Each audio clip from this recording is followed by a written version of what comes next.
बढ़ते हादसे और अनफिट वाहन। आरटीओ से सीधी बात में उजागर हुई परिवहन विभाग की लापरवाही। मुरादाबाद में लगातार बढ़ते सड़क हादसों और सड़कों पर खुलेआम दौड़ रहे अनफिट वाहनों को लेकर आरटीओ राजेश सिन्हा से सीधी बातचीत की गई। अनफिट वाहनों पर सवाल उठने पर आरटीओ ने स्टाफ की कमी और नोटिस जारी करने की बात कहकर जिम्मेदारी से पल्ला झाड़ते नजर आए। जमीनी हकीकत यह है कि जनपद में बड़ी संख्या में अनफिट वाहन बिना किसी डर के सड़कों पर दौड़ रहे हैं, जो लगातार हो रहे हादसों की बड़ी वजह बन चुके हैं। फिटनेस सेंटरों पर नियमों को ताक पर रखकर जुगाड़ू लाइटों, खराब इंडिकेटरों, घिसे टायरों और कमजोर चेसिस वाले वाहनों को भी बिना समुचित जांच फिटनेस प्रमाण पत्र जारी कर दिए जा रहे हैं। परिवहन विभाग के कार्यालय में भले ही दलालों का प्रवेश वर्जित हो, लेकिन खिड़कियों पर उनकी लंबी कतारें और बाहर बने अस्थायी दफ्तर कुछ और ही कहानी बयां करते हैं।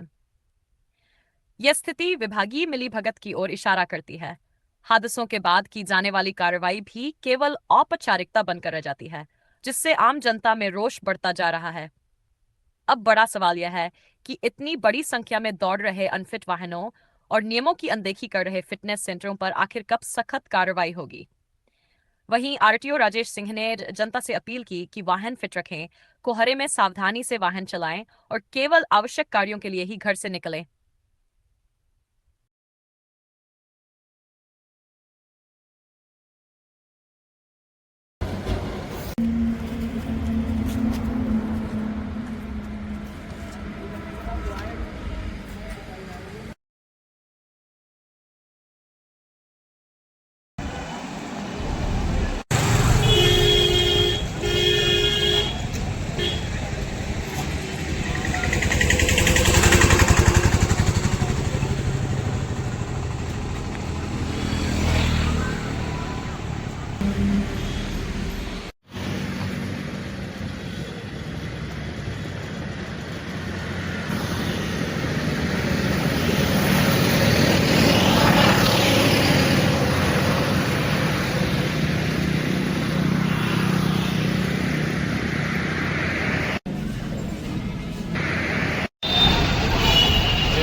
हजार अनफिट वाहन जनपद में खुलेआम ऐसे दौड़ रहे हैं जिन पर कोई कार्रवाई नहीं हो पा रही। विभाग द्वारा जैसे ही कोई वाहन अनफिट होता है तो उसके मोबाइल पर एक मैसेज जाता है और उसको एक नोटिस भेजी जाती है कि आपकी गाड़ी की फिटनेस खत्म हो गई है, अपनी गाड़ी की आप फिटनेस करा लीजिए।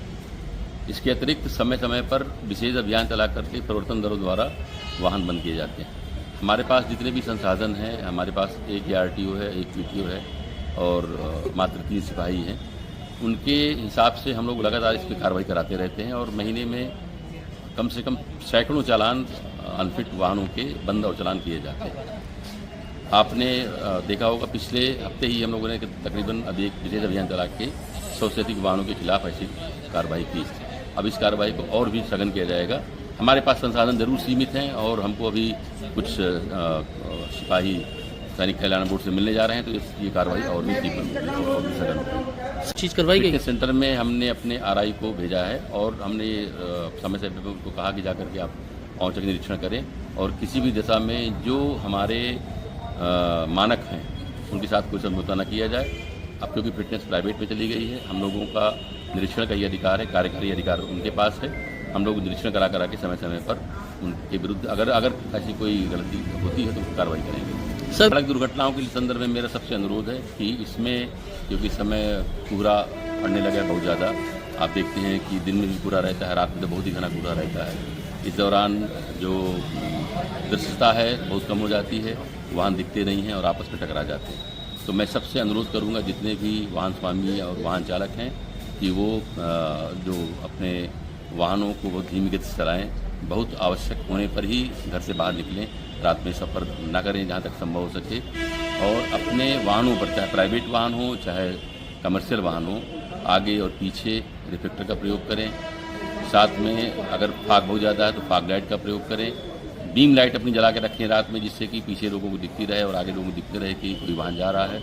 साथ में इसके अलावा जब भी मुड़ते हैं तो डिपर का प्रयोग करें और गति अपनी बहुत धीमी रखें। किसी भी दिशा में मद्यपान का प्रयोग न करें, शराब पी करके वाहन न चलाएं। जितने भी हमारे यातायात के नियम हैं उनका फॉलो करके हम दुर्घटनाओं को न्यूनतम कर सकते हैं।